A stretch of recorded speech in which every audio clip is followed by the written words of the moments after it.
অনেকেই তো কপি করে, আমি যেটা করি সেটাই করে, তাহলে আমি কি করব? খুব গুরুত্বপূর্ণ প্রশ্ন। এবং আমার মনে হয় এটুকু, যারা শত্রু দ্বারা পরিবেষ্টিত, যারা অনেক বেশি ব্যবসায়ী মানসিকতার কিংবা চাকরিতে ভালো করতে চান, তাদের শোনা উচিত। বড় ব্র্যান্ড, দুনিয়ার যে কোনো বড় ব্র্যান্ডের অনেকগুলো কপি পাওয়া যায়, first version, second copy, third copy, না? কিন্তু দিন শেষে যে অরিজিনাল, তার কি বিক্রি কমে? তার কি প্রোডাক্টের দাম কমে? না। ম্যাকের একটা লিপস্টিকের কথাই বলি, 5,000 টাকা দাম। অ্যান্ড সেম জিনিসটা তুমি যখন ইউজ করতেছো, ফার্স্ট কপি সেকেন্ড কপি কিনতেছো 700 টাকা দিয়ে। কিন্তু ম্যাকের অরিজিনালটা তুমি টাচ করার সাথে সাথে বুঝতে পারবা, touch and feel is very different.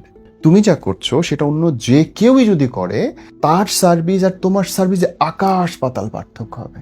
তোমার একটা প্রোডাক্টের যদি হুবহু কপি করে অন্য একজন ছাড়ে, তারপরেও সেটা তোমার মতো হিট হবে না। কেন?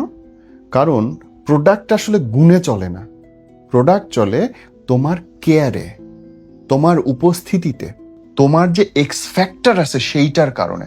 অনেকেই তো ব্যবসা করতেছে বাংলাদেশে, কিন্তু দেখো তুমি যদি কাপড়ের ব্যবসার কথা বলো, তনি নাম্বার 1, আনডাউটলি নাম্বার 1, তার ধারে কাছে কেউ নেই, রাইট?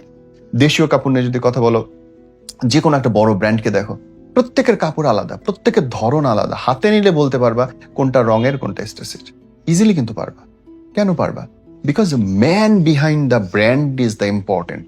তোমার কাজকে নকল করলেও তোমার জন্য কিচ্ছু যায় আসে না, 100টা হোক, শুধু তোমাকে ঠিক থাকতে হবে।